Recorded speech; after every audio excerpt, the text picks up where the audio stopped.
gospodo, dragi prijatelji, velika mi je čast i zadovoljstvo da večeras vodim večerašnji program. Moje ime je Asim Zupčević i na početku želim da vas sve srdačno pozdravim ispred Međunarodnog foruma Bosna, sve vas koji ste prisutni večeras, kao i oni koji nas prate putem interneta. Večerašnji skup održava se u okviru 9. internacionalne konferencije Sarajevo i svijet, koja je otvorena danas ovdje u prostorijama Bošnjačkog instituta sa raspravnim stolom pod naslovom Javni gradski prostor u vrijeme tranzicije.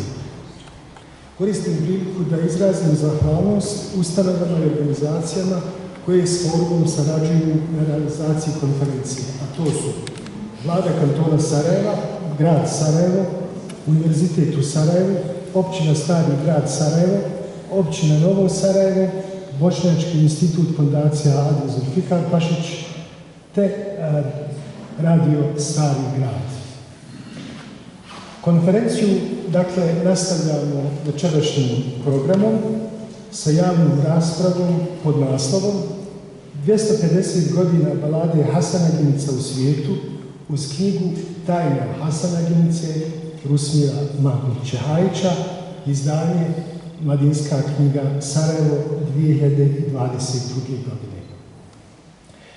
Prije početka javne rasprave imat ćemo priliku poslušati preludiji za violončelo i gitaru, žalosna pisanca plemenite Hasanaginice u izvedbi Belmir Alić, violončelo i Boška Jovića, gitara.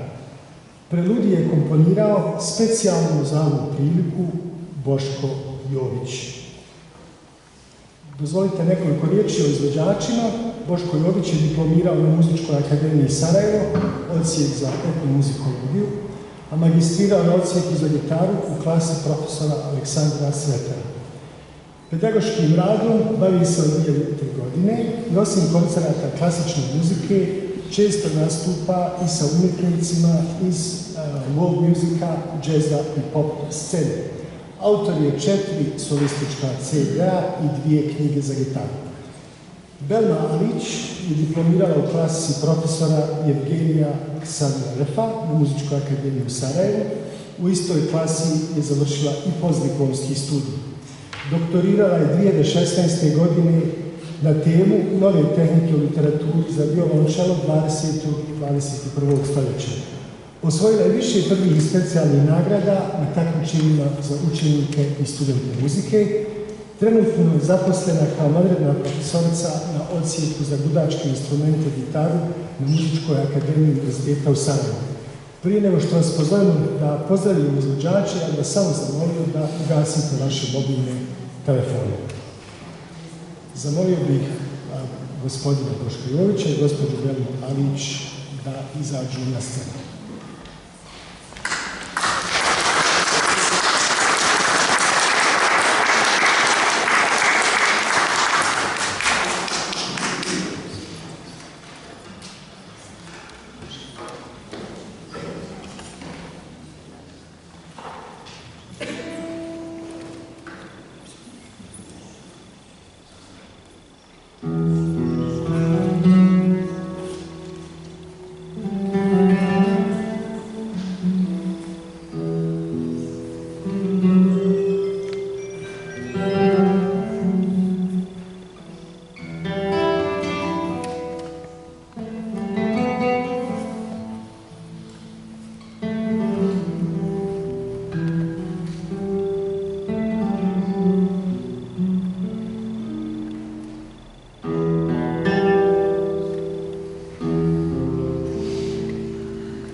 U predstavljanju knjige Tajna Hasanaginice u večerašnjoj raspravi imat ćemo priliku slušati sljedeće izlagače, idući abecednim redom: Almir Bašović, Nerin Dizdar, Nirhan Efendić, Desmond Maurer, Lejla Nakaš i Fatima Vejspanić.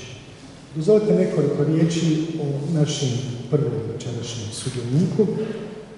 Almir Bašović je profesor na odsjeku za komparativnu književnost i informacijske znanosti, autor je više knjiga o književnosti i pozorištu. Brani su mu prevođene na 11 jezika i izvođene su širom Evrope. Prije nego što dadem riječ profesoru Bašoviću, htio bih samo da skrenem pažnju našim govornicima da je predviđeno da svako govori do 10 minuta.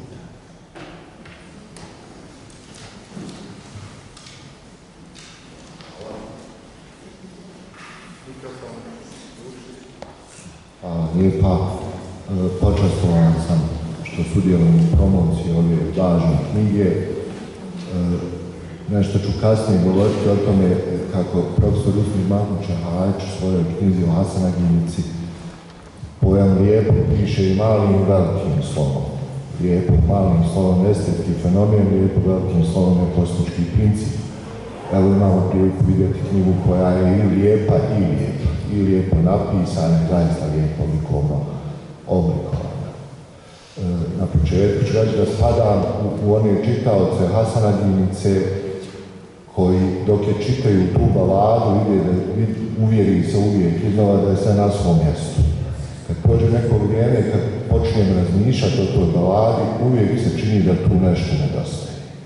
Onda opet uzmem, pročitam i vidim da je sve na svom mjestu. Ovo je knjiga koja me uvjerila zašto je to tako.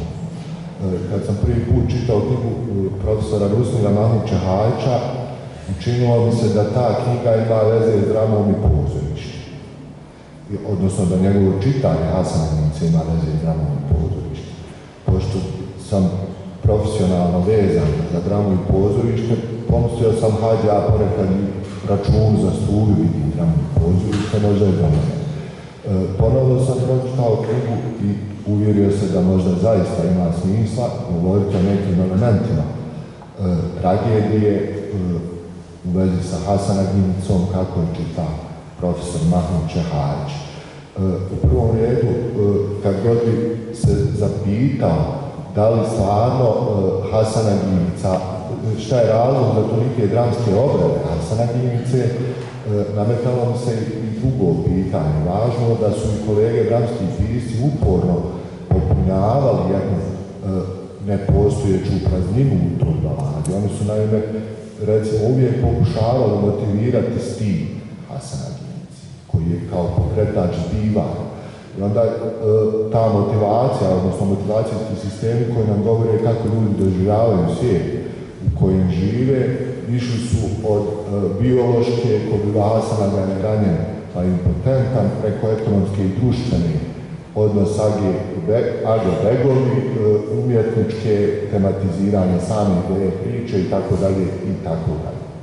Profesor Mahmud Čahajić već u proslovu svoje knjige koristi metaforu pozornice i on uvodi nešto što bi ja najradije povezao sa pojmom dramske napetosti, od koje drama i pozorište žive. Jer on kaže da je Hasanaga simbol princip smrtna strana ljudskog jastva, nasuprot njemu stoji odnos napetosti Hasanaginice koja podrazumijeva žrtvovanje smrtnog jastva. Teatar u europskoj kulturi živi od metafore žrtve, od kako postoji od dionijskog kulta pa kasnije preko priče o Isusu u srednjem vijeku se obnavlja, tako da ova metafora žrtvovanja u Hasanaginici itekako se može povezati sa ovim principom. Kaže profesor Mahmud Čahajić, ima u smrti, koja smrtno jastvo doživljava kao žalost, događa se potpuna tragička katarza. Dakle, smrt se u ovoj knjizi povezuje sa onim kosmičkim principima koje je u evropskoj kulturi uvela tragedija. Dakle, tragički heroj najviše što on ima jeste život i on ga žrtvuje i tako nadilazi onaj društveni plan postojanja i povezuje sebe i svoju sudbinu sa kosmičkim principima.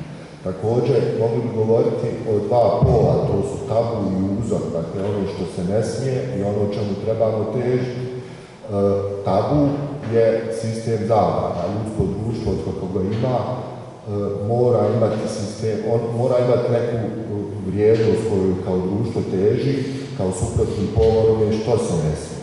Kod profesora Mahmud Čehajića se pojam tabua povezuje sa okvirom unutar kojeg je nastala balada o Hasanagimci. On kaže, on govori o tome kao o šutnja o progonjenju, pokrštavanju muslimana iz Španije i Podunavlja na jadranskim oblastima.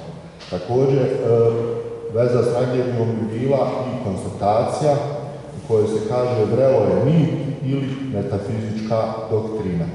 Dalje, u tragedijskoj katarzi, kaže profesor Mahmud Čehajić, događaju se udari slični munji i grmljavini koji potiču strah i nadu. Uvijek je tragedija imala veze s tim. Dozvolite mi jednu meteorološku metaforu, jer kad grmi i spljušti se kiša, oluja, svijet iza toga jeste vidljiv čist, onako kako je svijet u evropskoj tragediji na kraju ponovno postao kosmos. Dakle, i tragedija i Hasanagimca, kako je čita profesor Mahmud Čehajić, dovode do potpune spoznaje i čovjeka i svijeta. Ono što mi je također bilo jako zanimljivo jeste da profesor Mahmud Čehajić kaže uslov za razumijevanje jeste da čitatelj ili slušatelj preko pjesme uzađe do jasna plemenite Hasanagimce pa se poistovjeti sa njim. Patos je od Aristotela do Lessinga najvažniji element tragedije i on je podrazumijevao zapravo patnje junaka, odnosno pogled iznutra na zbivanje. Patos je uslov da mi svijet vidimo očima tragičkog heroja. Očigledna je paralela sa profesorovim čitanjem Hasanagimce. Zatim je najmanje bitno, ova knjiga, iako jeste pisana, kako profesor to u uvodu kaže, na principu i postulatima paralelne filozofije, u sebi uključuje jednu zaboravljenu, nažalost, vještinu, a to je vještina pažljivog čitanja jednog teksta. I u tom smislu ovo je uzorna knjiga kako se može povezati bilo koja filozofska ideja, ali da se pritom ne ode u abstrakciju, da se ne zaboravi na konkretnost, pojedinačnost, ostvarenost jednog teksta kojim se bavi. I u tom smislu profesor Mahmud Čehajić prije svega se bavi pažljivim čitanjem i odgonetanjem simbola.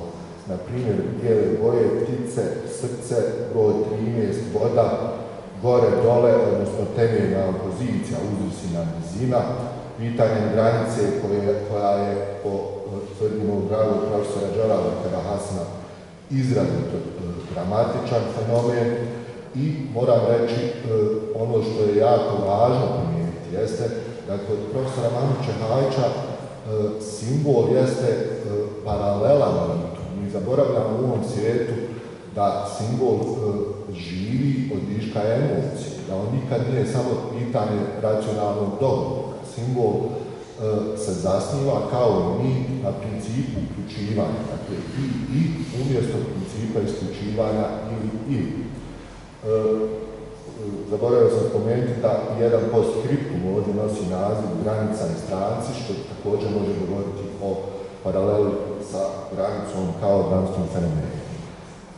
Dalje, jako mi je zanimljivo tretiranje jakih odnosa od kojih drama živi. Ono što se mora ovdje spomenuti jeste činjenica da, kako kaže profesor Mahmud Čehajić, tu bi trebalo naglasiti razliku između tragedije i Hasanagimce. Naime, profesor kaže Hasanagimca nije pokretač radnje. U drami onaj ko nije pokretač radnje trpi radnju, on je, ako tako možemo reći, čedo naše drame. Čedo drame je apsurda jer ničim nije doprinio, a snašao ga je svašta. Međutim, u nastavku, kaže profesor Mahmud Čehajić za Hasanagimcu, ona je predana vođenju vjernom. U vezi sa ovom konkretnošću analize, zanimljivo je da prostor i vrijeme kako kaže profesor, čine okvir, a taj okvir je u našem čitanju bio jedna vrsta slijepe mrlje, uvijek je zanemario. Morat ću malo poskočiti, izvinjavam se, ću. Sad je na kraju samo rekao nešto još o metodi. Na početku knjige kaže se na drugoj strani to što u posljednjim stoljećima znamo kao evropsku književnu kritiku. To je pozicija s kojoj profesor Mahmud Čehajić kreće. Meni je bilo zanimljivo prepoznati recimo u vezu sa evropskim romantizmom, jer evropski romantizam pravi put od Hasana Ginice. Evropski romantizam je posljednja velika pobuna protiv racionalnog mišljenja umjetnosti. Također, za profesora Mahmud Čehajića svijet jeste opravdan isključivo kao estetski fenomen, dakle on povezuje lijepo i lijepo, ovo što sam rekao, estetiku sa kosmičkim principima. Govori o tome da je jedino u lijepu moguće otkloniti unutarnju razlijepljenost. Na kraju ću završiti sa osobinama perennijalne filozofije. Iako kako kaže veliki Leibniz, dakle filozof koji je smislio ovaj pojam, njegova slika svijeta zasniva se na monadama, kojih ima beskonačno, one su povezane sa zračenjem ili isjavanjem jedne velike božanstva. Ali, pritom, svaka ova monada za sebe jeste jedan oblik ogledala svijeta. Profesor Mahmud Čehajić je napisao knjigu u kojoj nam je pokazao u kojem smislu Hasana Ginca jeste monada i upravo jeste ogledalo svijeta, ljepote i etike i teoloških i filozofskih, književnih i svih drugih pitanja. Pri tome on je uzeo u obzir to autor, djelo čitalac, dakle u našem svijetu partikularnih istina, u našem svijetu reduciranog pristupa književnom djelu, profesor Mahmud Čehajić uspjeva misliti o Hasana Ginici onako kako su to radile velike klasične poetike. Na kraju, da se vratim na početak, ovo je knjiga koja nas je uvjerila da Hasana Ginici ništa ne fali osim današnjih malo boljih čitalaca.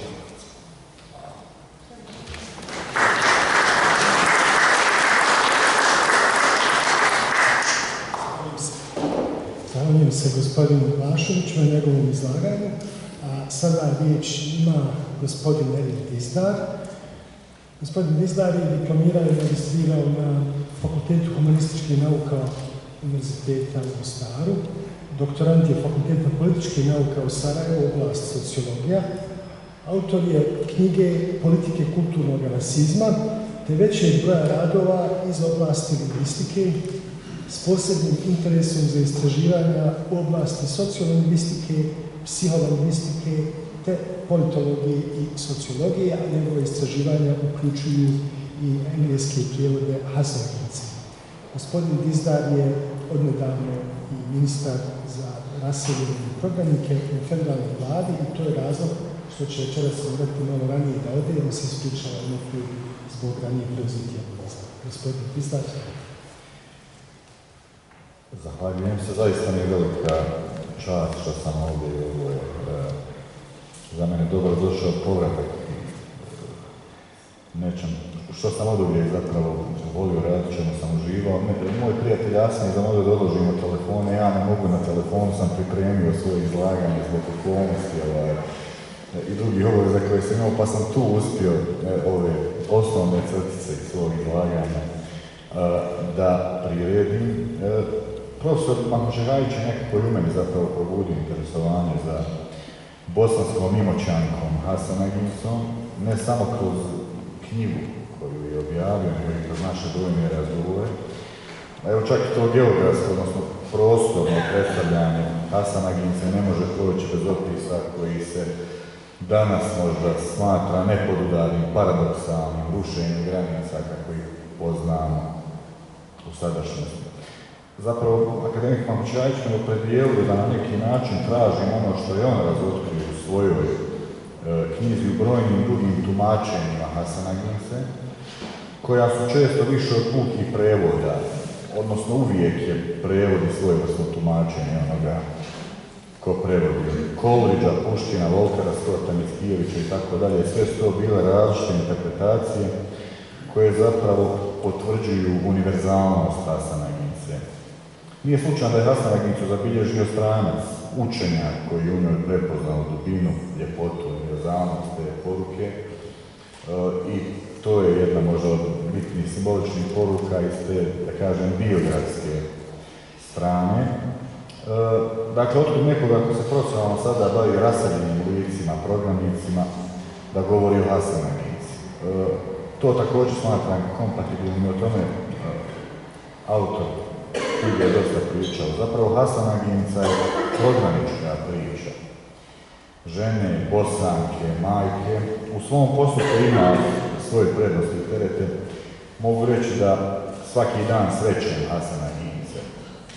Majke otrgnute iz zagrljaja svoje djece od kojih je oteto majčinstvo, majke koje su ostale vjerne sebi. Hasan Aginca je zapravo žena koja čuva stid, ovo o čemu govorio moj prethodnik, ona čuva svoju čast. Stid je zapravo u žene gotovo sinonimno sa pojmom časti. To je nešto čemu svjedočimo iznova. Nažalost, u kombinaciji sa dramom, sa stradanjem, o čemu govori i autor, ali koje često iz ljudi izvuče ono najbolje od njih. Dakle, Hasan Aginca čuva onu istinsku čovječnost, jasno kao apsolutnu vrednotu. I zato kažem da i danas srećem Hasana Gince, jer o univerzalnosti poruke govori činjenica da mi nikad ne spoznamo lično ime Hasana Gince.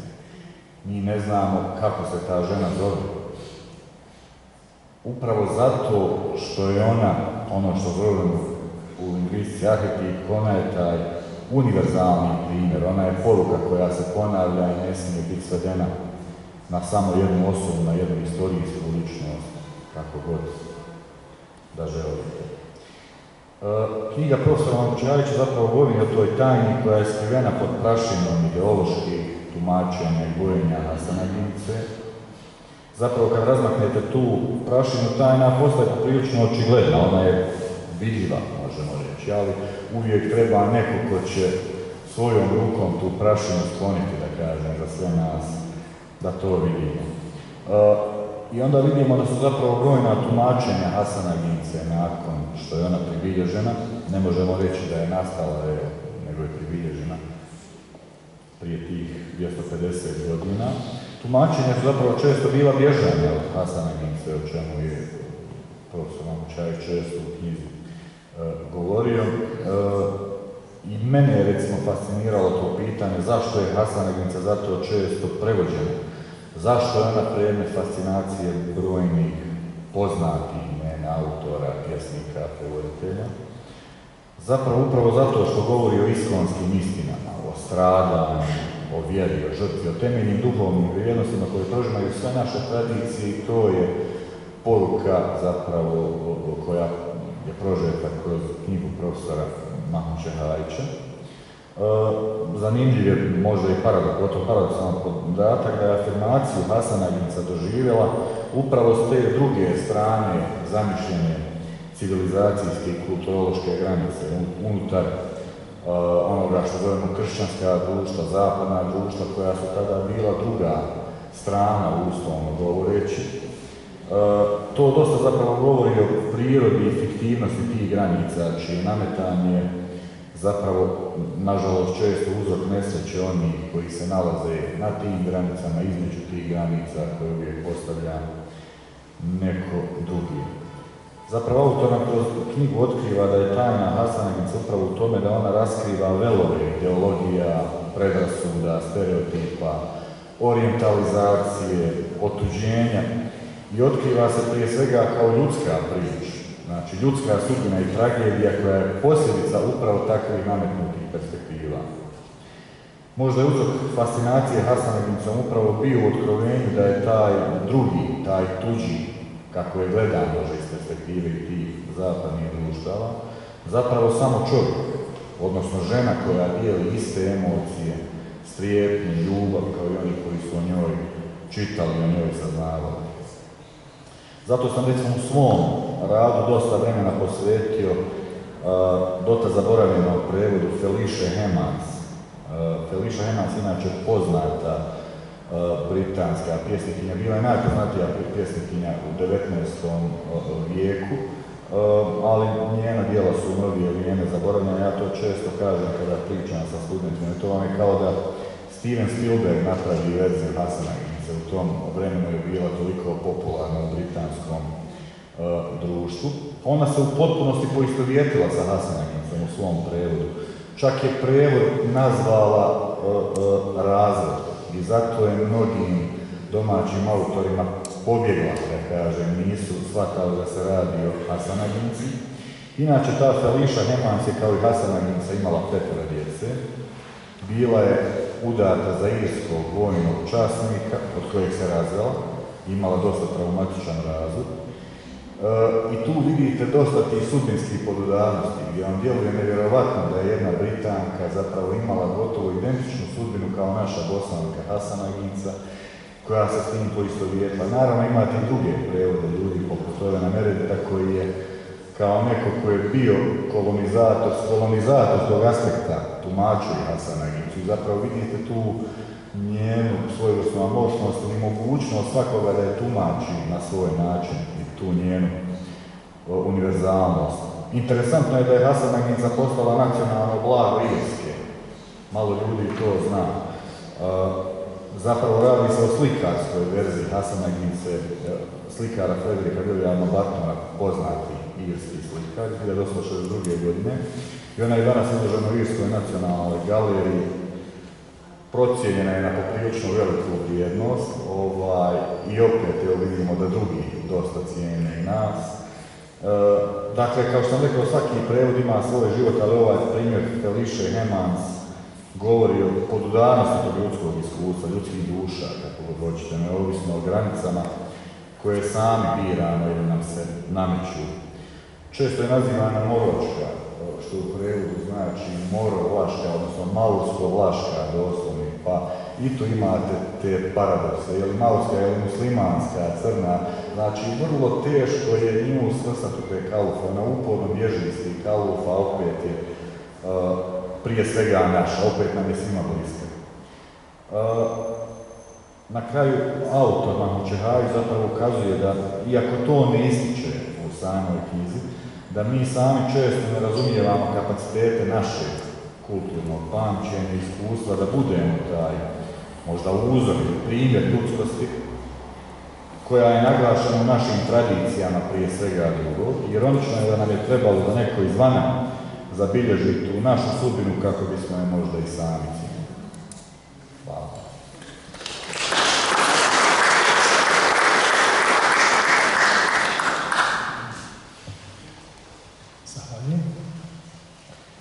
Sljedeći govornik je Nirhat Efendić, kustos za usmenu poeziju na Etnološkom odjeljenju Zemaljskog muzeja Bosne i Hercegovine u zvanju naučni saradnik za oblast etnologije i folkloristike. Doktorsku disertaciju iz oblasti usmene književnosti odbranila je 2014. godine pod mentorstvom profesora Muniva Maglajevića. Osim naučne studije Bošnjačka usmena lirika, kulturno-historijski okvir geneze i poetička obilježja iz 2015. godine, priredila je i objavila dvojezičnu antologiju u Spalanki, San u Bešu, Uroci pod Bešu, te zbirku od 1000 narodnih pjesama narodnim umotvorine 2018. godine, a prošle godine objavila je i studiju o Sevdalinci pod naslovom Sevdalinka od prve vijesti do savremenih pjevača. Gospođo Efendić. Dame i gospodo, uvaženi profesor Mahmud Čehajić, studenti, dragi Tusi i Jan, hvala što ste došli.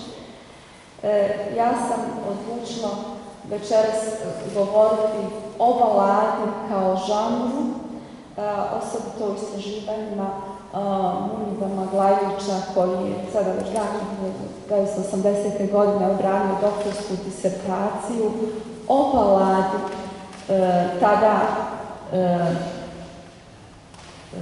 analizirajući između ostalog i Hasanaginicu i niz drugih balada koje su se našle zabilježene poglavito krajem 19. vijeka. Balada Hasanaginica, kojoj danas obilježavamo 250 godina od prvog bilježenja, je kao takva se našla i u analizi profesora Magaljića i u prvom izdanju ove knjige profesora Ruskira Mahmuća-Hajča koje je izašlo 2010. godine u izdanju Kuća i Bajbuk. Profesor Magaljić je imao pred sobom i tu knjigu i progovorio i o tome ću nešto kazati u ovih 10 minuta koliko budem mogla stići da kažem, da prođem prosto. Dakle, nakon pomnih proučavanja prevashodno jednog vida ustavno-književnog irskog pjesništva, Stradalnik je tada još uvijek mladi i neumorno prilježni istraživač usmene književnosti poslan na Institutu za jezik i književnost u Sarajevu, Uniji Maglajlić, i svoje prve tekstove posvećene temama usmenih balada započeo najprije osvrtom na knjigu Usmene balade Bosne i Hercegovine koju je napisala Hatidža Krnjević, a izdavačka kuća Svjetlost objavila u Sarajevu 1973. godine. Potom će u dugom nizu akademskih istraživačkih godina temeljitija proučavanja posvećena pitanjima pojedinih balada te povijesnoj pozadini njihova nastanka sve više zaokupljati naučnu pažnju Unila Maglajlića. Jedna od prvih balada koja se našla u središtu Maglajlićeva interesovanja započinje deseteraškim stihovima kad je kuga Mostar povodila, a njezina se tematska okosnica svodi na smrću rastavljene drage, čije nepreboljeno razdvajanje prouzročila najezda kuge ili morije u Mostaru. Varirano 30 stihova Maglajlić je posmatrao poetske domete na primjeru od 4 inačice spomenute balade do kojih je došao tragajući po rukopisnim zbirkama, periodici i folklornim arhivima u regiji.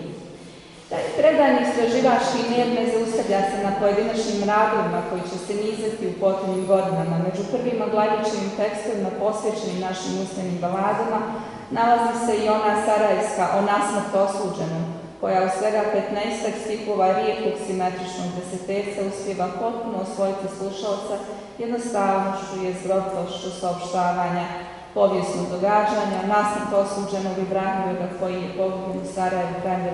stoljeća. Posmatrajući sve dostupne varijante ove pjesme, Maglajlić je razjasnio postojanje procesa prenošenja određenog baladnog modela sa ličnosti na ličnost, tako da danas imamo pjesme iz Stolca o nasmrtu osuđenom, zatim pjesme zabilježene u Livnu, koje u stvari jesu varijante spomenute balade.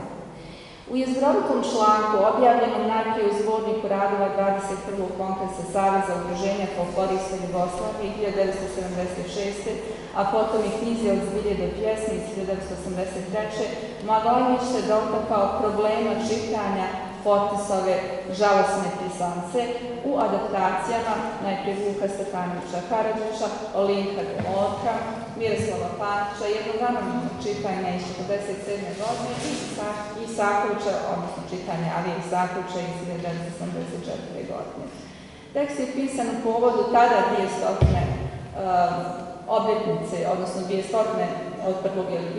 od Fortisova bilježenja Hasanaginice, evo, već još i 50 godina je poslije prošlo. A na drugom mjestu Maglajlić je napomenuo da se od pojedinačnih pjesama i pojedinih tematskih cjelina muslimanske balade poslije Hasanaginice najveće pažnje u literaturi je bilo posvećeno balade o Možićima. U tekstu naslovljenom zapisu dvije balade Maglajlić analizirao dva različita zapisa pjesničke teme o Ojađenom ocu. Jednu je pronašao u zbirci Vide Vuletića Vukasnovića, a drugu je preuzeo iz zbirke zabilješke Fehima Hadžibaščauševića. Zapravo radi se o dvije tematski veoma slične pjesme o nesretnom ocu s kojim je kuga odnijela cijelu porodicu pa je na kraju i sam, premda savladao bolest podlegao od istine. Zatim se bavio baladom o potopnici Bisernazi, koju je kolijevka Maglajlićeva rodna Banja Luka, te joj shodno tome za razliku od drugih istraživača se najviše i približio. Također, ona je bazirana na sukobu i spletkama i na razumijevanju unutar porodice. Biser Nazor žrtva je navodno prekršaja moralnog postupanja u tradiciji, uslijed čega umjesto podršku i saosjećanja od porodice nailazi čak i na majčinu suzdržanost, ogoršenje i osudu. Maglenić se ovoj baladi vraća u nekoliko navrata, opisujući njena poetska svojstva te odnos pjesme i zbilje, to je povijesnih događaja na osnovu kojih je nastala. Jednako je značajno Maglenićevo zanimanje za stolačku baladu o Mehmed Agi Šehiću, koju je zabilježio književnik Osman Đikić u Mostaru. Premda je glavni junak ovdje suočen sa smrtnom opasnošću, Mehmed Aga Šehić uspijeva. Dakle, kada govorimo o baladi, moram najprije reći u najkraćem, to je pjesma u kojoj se opisuje susret sa smrću. I premda je ovdje glavni junak, Mehmed Aga Šehić, uspio, zahvaljujući majčinoj dobe, vlastitoj snazi i ratničkom iskustvu, nadvladati smrtni izazov, on je u samom ukazivanju, u samom tekstu bio suočen sa potencijalnom opasnošću smrti, zbog toga je Maglenić svrstao žalnosti među balade. Balada koja je veoma često u nizu istraživačkih odgleda odnosila pažnju Maglenića, koja govori o historijskoj ličnosti iz druge polovine 19. stoljeća, je balada o Kipsibeku Džumišiću, bimbaši majoru u Tuzlanskoj vojnoj posadi. Narodno sjećanje Džumišićeve pogibije iz 1876. godine sačuvala je osmeračka balada koja nizu svojih varijanti zabilježena u skoro svim krajevima Bosne i Hercegovine. Prema uvjerenjima neimenovanih usmenih kazivača, svjedoka događaja, Kipsibek Džumišić je pao kao žrtva izdaje bijeljinskog vojnog komadanta Sali Zerkipaše. Maglenić je istraživao povijesni kontekst pogibije i spomenute istorijske ličnosti, potom odnos pjesme i zbilje, gdje je motiv izdaje središnjica i presudnu važnost za nastanak i oblikovanje ove balade. Značajni radovi o pojedinim baladama i njihovim zapisivačima, drugim saznanjima o postojanju stvarnih i opivanih ličnosti kao historijskoj pozadini njihova nastanka prethodili su objavljivanju prve Maglenićeve monografije o narodnoj muslimanskoj baladi. Studija pod naslovom Književno-teorijsko određenje muslimanske narodne balade objavljena je 1985. godine u Sarajevu u izdanju Šestjatost, a proistekla iz istoimene doktorske disertacije objavljene, odnosno odbranjene na Zagrebačkom sveučilištu 1980. i u koju je Maglenić nastao pregledno zaokružiti književno-istorijski vrednovati najljepše primjere do tada pronađenih i zabilježenih balada. Uz sve strane, Maglenić nije propustio i da progovori o orijentalnim utjecajima na bošnjačku baladu, s druge strane, objašnjavajući pojam i termin muslimanske balade, književnost pripada narodu, to je vreme normiranja nacionalne književnosti, zbog toga je njegov bio izuzetno važan. Maglenić se pozvao na izdavanje, odnosno na izdvajanje književne građe u okviru nacionalnih tokova među južnoslavenskim narodima, a koje je u slučaju usmene književnosti započeo Mikulanović 1909. godine edicijom Hrvatske narodne pjesme u izdanju Matice Hrvatske. Maglenić je iznosi da je drugi izvor ove edicije kojima čini toliko da lotku do svjetnih, pa se nekoliko muslimanskih balada koje su se našle unutar prvog izvora nije pojavilo u drugom. Naime, tragom proučavanja pisane književnosti te definiranje njeznih nacionalnih tokova, Maglenić je smatrao osnovanim da se unutar usmenih književnosti valja pozabaviti nacionalnim bacima u svo uvažavanje poetičkih osobenosti i posebnosti pojedinačnih jednako kao i vešom cjelinom koju omeđuje jezički i zajednički prostor. Da bi uštedila vrijeme, preskočit ću neki dio i na kraju reći samo da Maglenićevu neumornu proučavalačku volju zaokupljaju i odjeci bošnjačke balade u pisanim književnosti kojima se posebno vraćaju kasnijem akademskom životu. Tri lokalne sudeći prema narodnoj literaturi najprihvaćeniji i time najrasprostranjeniji balade, Hasanadinca, balada o Kipsibeku Džumišiću te balada o pogibiji braće Morić snažno su odjeknule i u pisanoj književnosti koju su stvarali naši ugledni autori. Među baladama koje su odjeknule u pisanoj književnosti na prvom mjestu se nalazi Hasanadinca. Prema ovoj pjesmi snimljen je film i televizijska drama, ona je priređivana u nekoliko teatarskim izvedbama. Za Hasanaginicu je urađena koreografija za balet, a na posljedku za ovu baladu napisan je libreto i urađena režija za operu. Ipak primjećuje Maglarić u književnosti je upliv ove balade najznatniji i ogleda se u čak 6 dramskih dijela u rasponu od 60 godina. I sada, koncem 2018. godine, Zemaljski muzej objavio dopunjenu Maglarićevu studiju o baladama, posthumno jer je profesor preselio u 10. mjesecu 2015. Ovaj put pod naslovom Bošnjačka usmena balada. Priređujući svoje drugo izdanje ove studije, Maglarić se osvrnuo na razvoj Hasanaginicu koji su nastali nakon prvog objavljivanja studije iz 1985. godine. Govoreći o knjizi profesora Rusmira Mahmuda Šehajića u izdanju Kuće i baklje iz 2010. Maglarić je primijetio. Citiram. Rusmir Mahmud Šehajić u knjizi pod naslovom Tajna Hasanaginice ponudio je čitanje ove balade na način koji od Alberta Fortisa, za kojim zapravo započinje literatura o Hasanaginici, do danas nije viđen. Naime, Mahmud Šehajić se odlučio ostvariti uvid u stihove ove balade u vidu muslimanskog ezoteričnog nasljeđa, odnosno u obzorima perennijalne filozofije. Mahmud Šehajićevo čitanje i tumačenje Fortisove Hasanaginice na zasadama islamskog vjerskog naučavanja provedeno temeljito i postupno, zanimljive i pažnje vrijedan prilog ukupnoj literaturi o ovoj baladi. Lično sam stava da nam ovakvi čitanja nedostaje, te da su od neprocjenjive važnosti za afirmiranje našeg duhovnog nasljeđa u širim okvirima humanističkih naučavanja. Ne samo Hasanagnica kao žalosna pisanca, nego i druge žalosne pjesme koje je iznjedrila duhovna pismenost ovoga naroda, zaslužuju pažnju jednog ovako nadahnutog i analitičkog čitanja. I nadi da će biti profesoru Mahmudu Šehajiću želim dug vijek i dobro zdravlje. Hvala vam pažnju.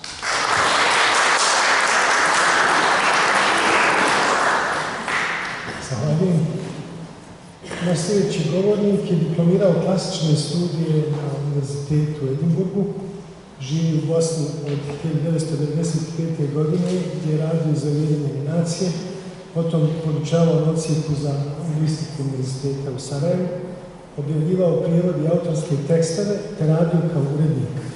Istražuje različita pitanja iz područja filozofije, povijesti i politike te različite oblike razaranja osmanskih društvenih pluralnosti. Riječ ima gospodin Desmond Tutu. Thank you.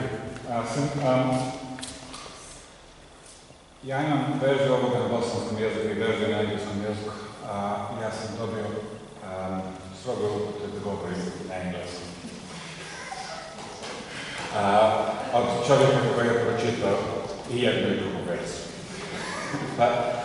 Koliko god da će to biti vama mučno i da će se činiti da dugo traje, meni će duže trajati. Obećavam.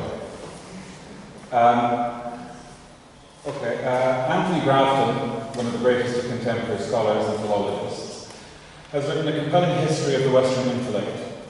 It's called A History of the Footnote. As we say in English, the devil's in the details and the framework is in the footnotes. And of no Bosnian writer is that truer than of Professor Rusmir Mahmud Šehajić, whose footnotes often seem to carry the essential message of his books. Until one realizes that, in fact, while they offer invaluable context, the essential message nonetheless remains in the text. And the challenge that faces us as readers is to take what he's saying into face value. What do I mean by this in this case? There are a couple of short but incisive references in the text to the context within which the lament was probably composed and preserved before being recorded by the Abbe Fortis.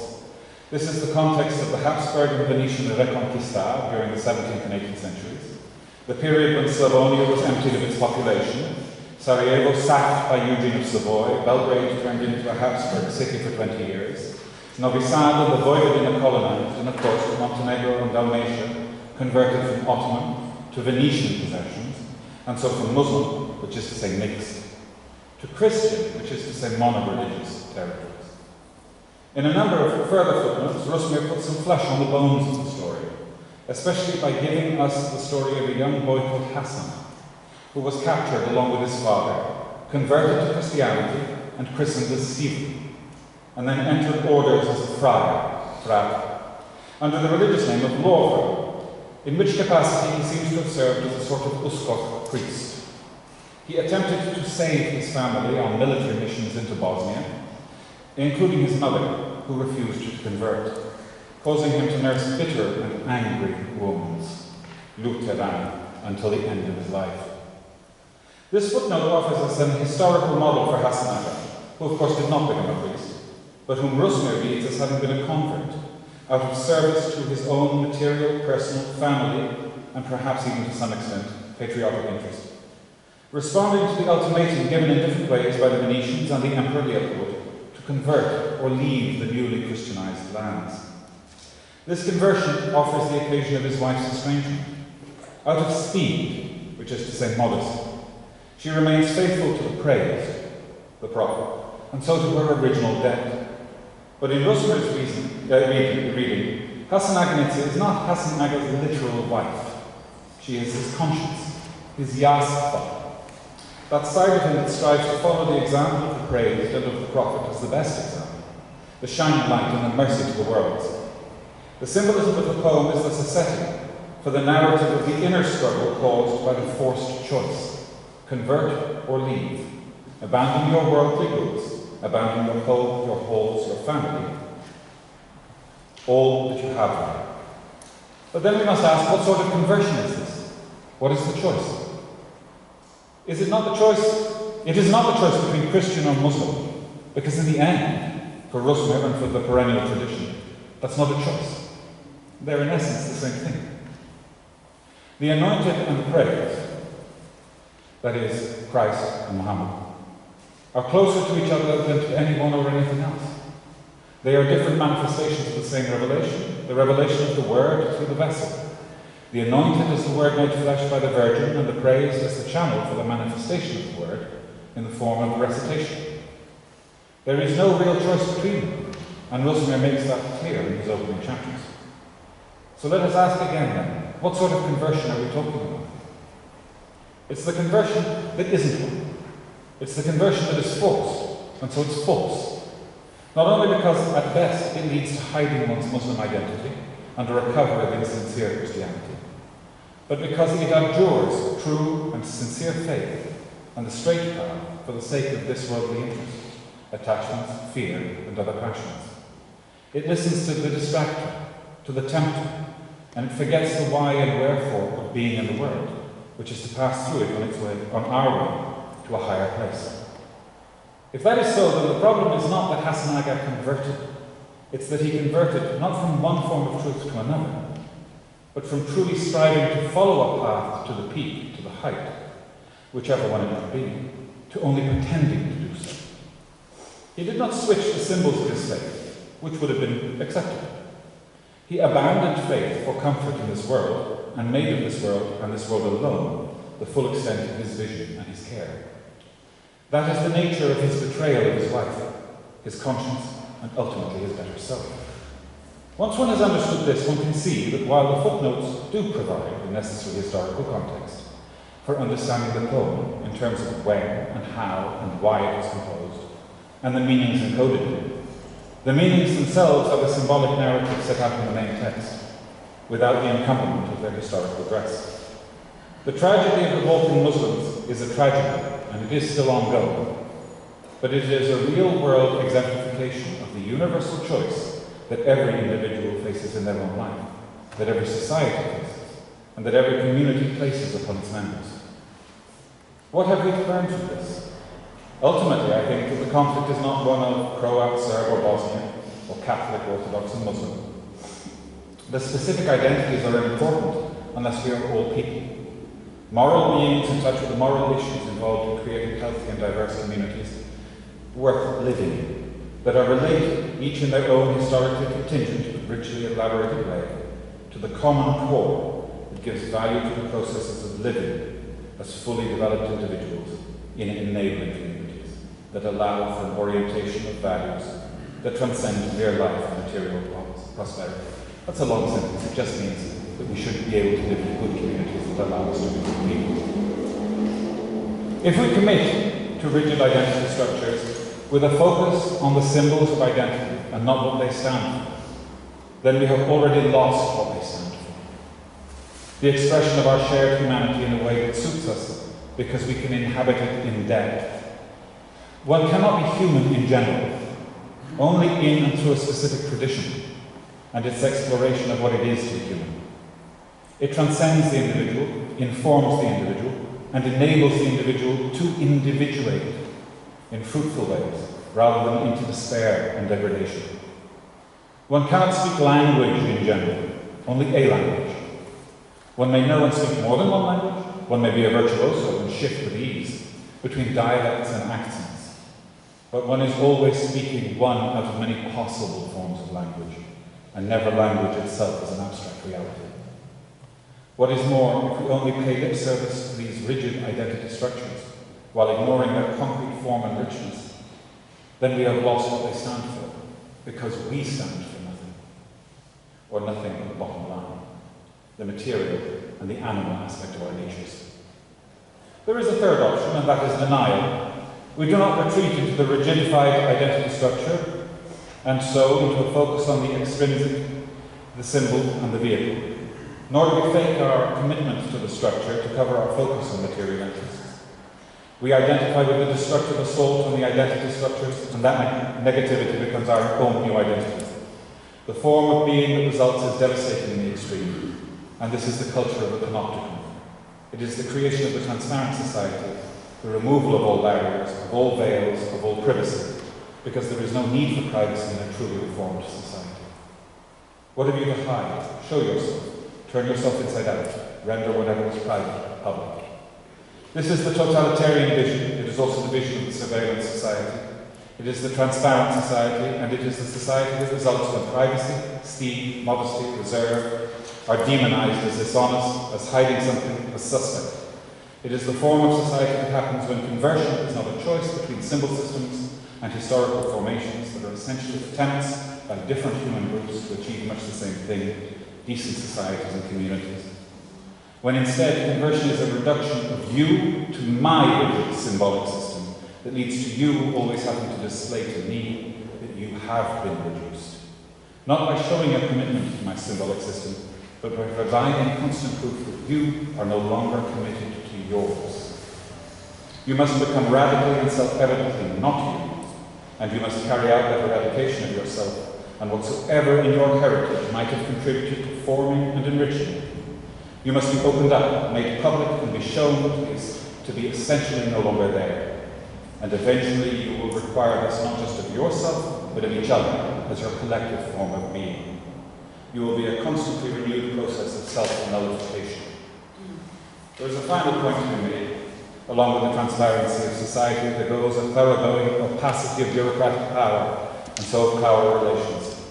I have often considered setting up a petition for a new statue in Sarajevo, the town in principle without statues. We have John Paul II, Mother Teresa, Davorin and Mirza, and of course Tito, the one so future king.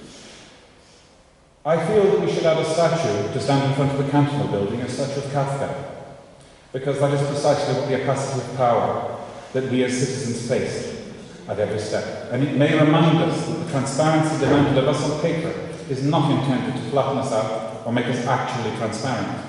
It's intended to place us in a catch-22, a double bind, where we cannot possibly abide by or live in accordance with the regulations. No one does, and no one expects you to. There are violations of them everywhere and at all sorts and levels. The system works by turning a blind eye to them until it doesn't. Their purpose is to place the citizenry in the wrong and render them complicit with the opacity of power, an extension of it, to reduce them to its agents and instruments fueled by bad faith and the knowledge of always being in transgression, never in the right, never faithful, always ashamed, and never just, modest, chaste, and pure. Rusmer likes to refer to a model Eric Voegelin borrowed from Robert Musil, the model of second reality, which is life within the ideological construction of simulated and fake reality. Ours is worse, it's a spoiled reality, a pre-corrupted world that can never be washed clean.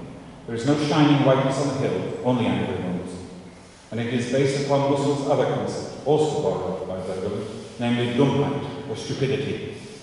Not the ordinary and honest stupidity of the people who do not and cannot understand, but the intended, strategic, crafty, shifting, intelligent stupidity of those who will not understand because their self-interest and their self-regard depend upon it. And all of that is what Hassan Aga demanded of his wife.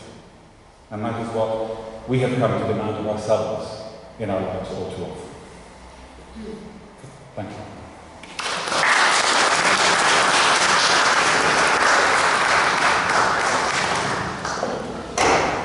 Hvala lijepa. Naš sljedeći govornik je Lila Nakaš.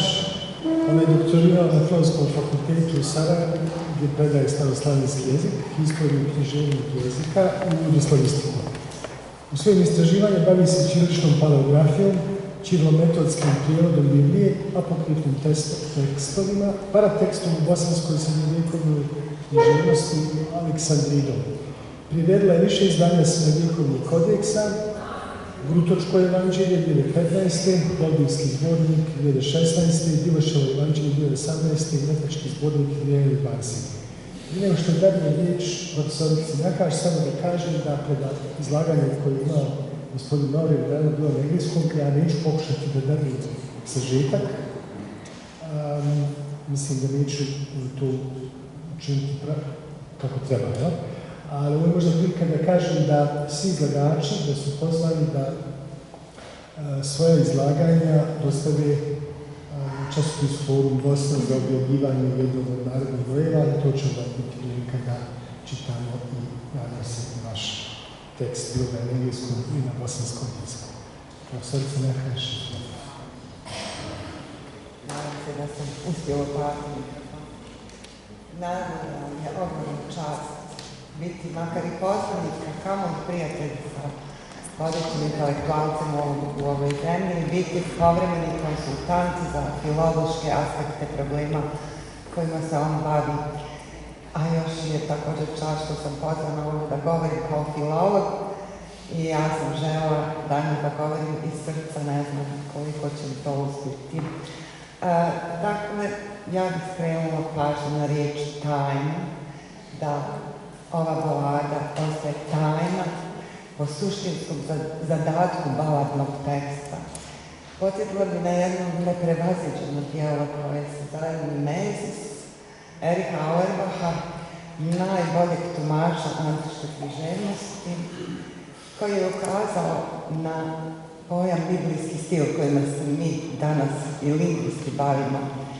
Biblijski stil opisujući priču Abrahama koji mora žrtvovati svoga sina, skrenuo pažnju da je taj tekst toliko restriktivan što se tiče emocija, da mi ne znamo kakav unutrašnji dijalog vodi Abraham, kako se osjeća njegov sin, da li sin prepoznaje da će biti žrtvovan.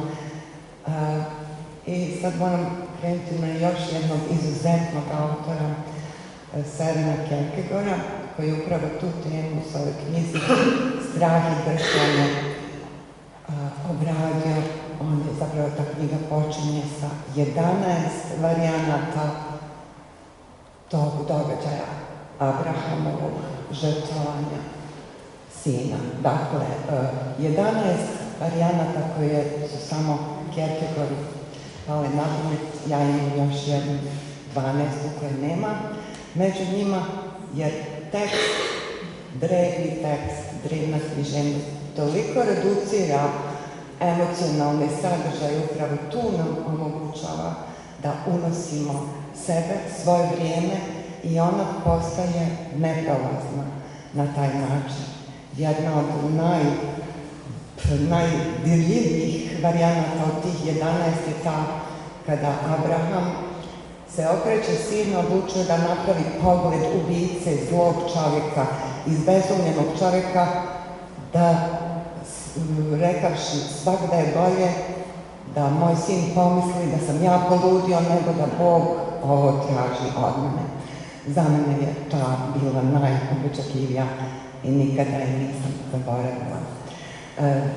Danas se nalazimo pred jednim novim djelom, zaista o tako izuzetnim umjetničkim djelima kao što je balada Hasana Glica. Možda je najbolje govoriti evo kao ovaj preludi, no dati odgovor jedno novo djelo, nova umjetnost. Ono što mi možemo svoje osjećanje, svoje misli prenijeti. I također ova knjiga koja se zove Tajna Hasanice po svome stilu i po svemu zaista postaje novo djelo, dostojno pažnje, tiče se Hasana Glice, ali dostojno svake umjetničke pažnje i po svome stilu, zaista, ne samo filozofske pažnje. Za baladu mogu samo reći da mene impresionira činjenica, uvijek me impresionira činjenica da umjetnost jedne sredine, jedne tradicije, kada je vrhunska, uspijeva preći tu granicu i postaje dio neke druge sredine i to se upravo u ovoj baladi desilo, da je ona zabilježena u sredini u kojoj nije nastala.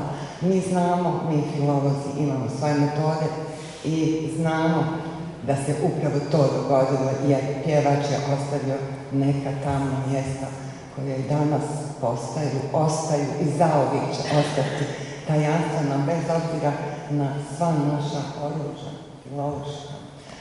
Dakle, nikad nam neće biti potpunosti jasno zašto riječ potkrivac, iako je Fortis nju preveo, neće nam biti jasno, mi tu riječ nemamo čak ni u riječi se dogodilo da je ta riječ prevedena u srpskoj varijanti izdanja Hasanice sa riječju pokrivač, pri čemu je mnogo po mom senzibilitetu bliža riječ pokrovac. Ona je tražila pokrovac, a to je nešto za mrtvaca, jer je ona znala da će umrijeti. Ja tako kratko govorila, ali vjerujte, to je bilo iz srca. Hvala vam.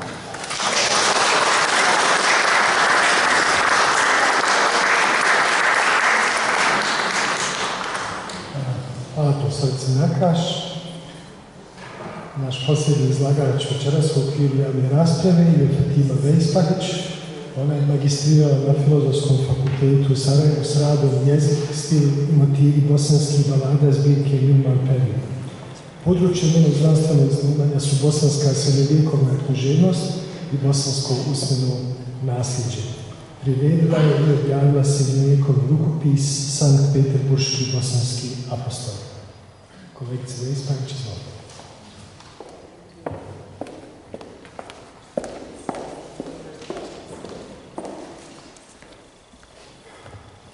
Hvala profesore Zupčeviću.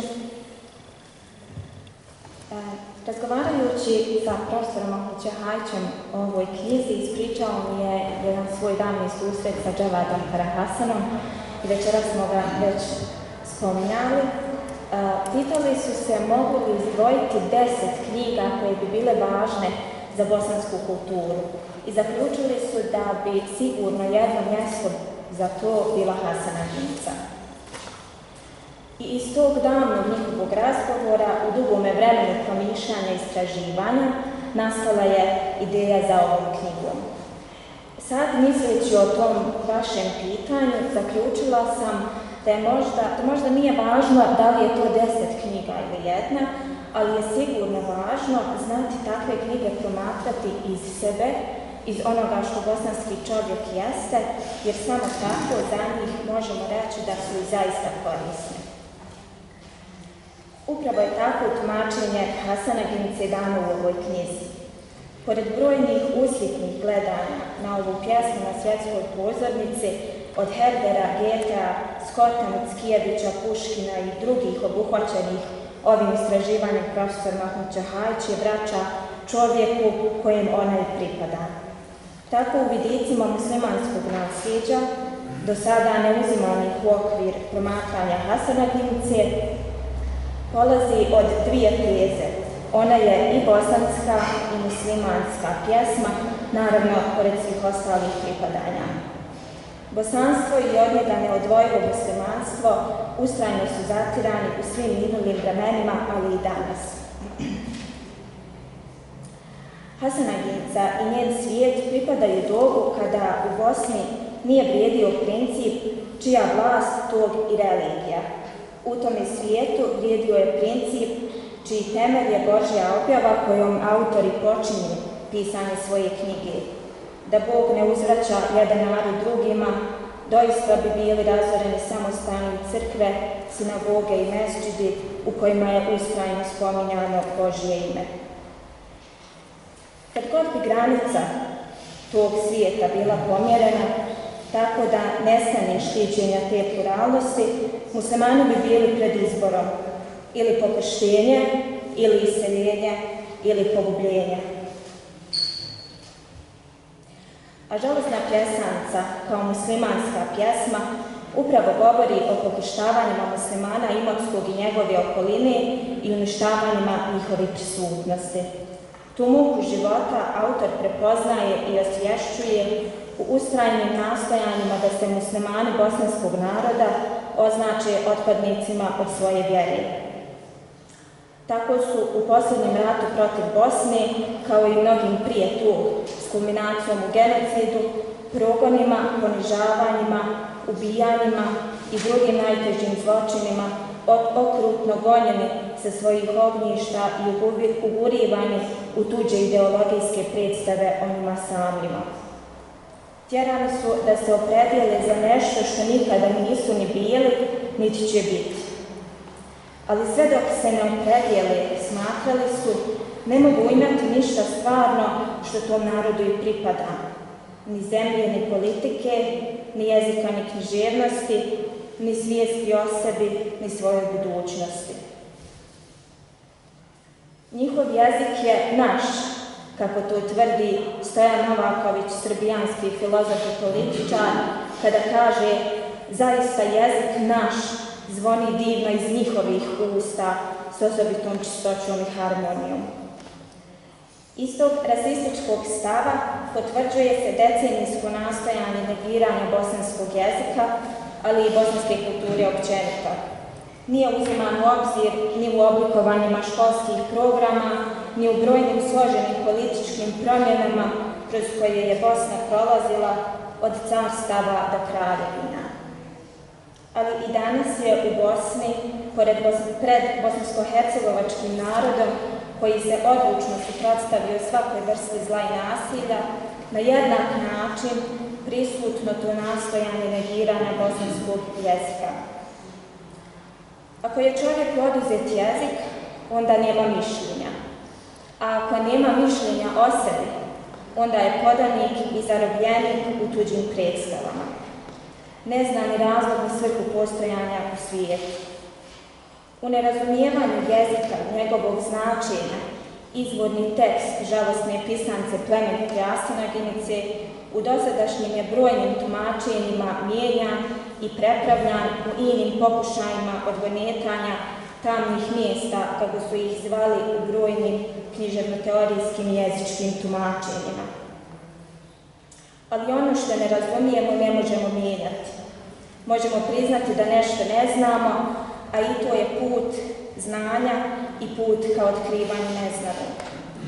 Upravo je ovim izdanjem dan nemjerljiv doprinos u očuvanju izvornog teksta ove balade.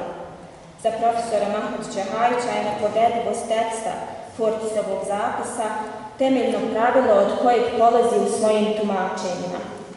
Tako su na kraju ovog izdanja dati Fortisov zapis pjesme te njene transkripcije na savremenom bosanskom jeziku njegovim trima pismima, glagoljici, bosanskoj ćirilici i latinici.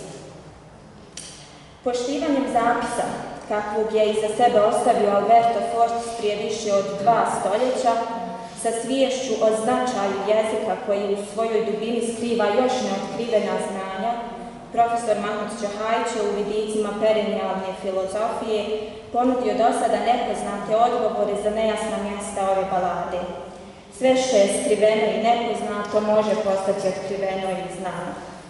U svojim nastojanjima da u ovim rijecima iznova pokaže bit bosanskog čovjeka, njegovu srijedu, autor otkriva njegovo arđasko srce, čežnju za bivanjem sretnim u onome što jeste, bez nametanja tuđih predstava, uvijek spremno da ostavi rod i dvore, kako ga na to podsjeća i Hrist Isus kada kaže, jer što koristi čovjeku ako dobije cijeli svijet, a izgubi svoju dušu. Arđasko srce je ključni koncept pjesme. U tajni njene cjeline njegovo odgonetanje otvara posve nove vidike prema višim razinama metafizičke, a tako i umjetničke poruke pjesme. Od prvog do posljednjeg stiha, žalosna pjesanca plemenite Asanaginice prima mnoštvo novih značenskih polja u postupku njenog čitanja i tumačenja danih u knjizi Tajna Hasanaginice. I time ništa nije dovršeno. Naprotiv, ponuđen je novi početak života te pjesme. Neočekivano i začudno, ona je od prvog objavljenja prolazila arhipelazima svijeta i različitih kultura, a sada se evo s ovom knjigom vraća svojoj gosti. Hvala.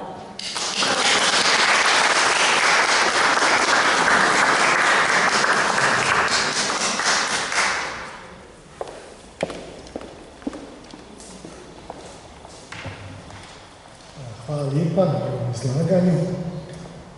Time smo došli do kraja večerašnje rasprave i meni preostaje kao moderatoru ovog skupa da se zahvalim svim sudionicima večerašnjeg programa u okviru 9. međunarodne konferencije Sarajevo i svijet. Zahvaljujem se svima vama koji ste nas večeras slušali i pozivam vas da nastavite pratiti ovu konferenciju koja se nastavlja sutra. Drugi raspravni stol pod naslovom Odbrana bosansko-hercegovačke državnosti i društva, vidici i perspektive neposrednih svjedoka. Taj drugi raspravni stol će se održati u Historijskom muzeju Bosne i Hercegovine, koji je jedan od saradnika na realizaciji ove konferencije koju nisam spomenuo uz Univerzitet u Sarajevu. Dakle, sutra s početkom u 15 sati pozivam vas da nam se pridružite. Još jednom hvala najviše.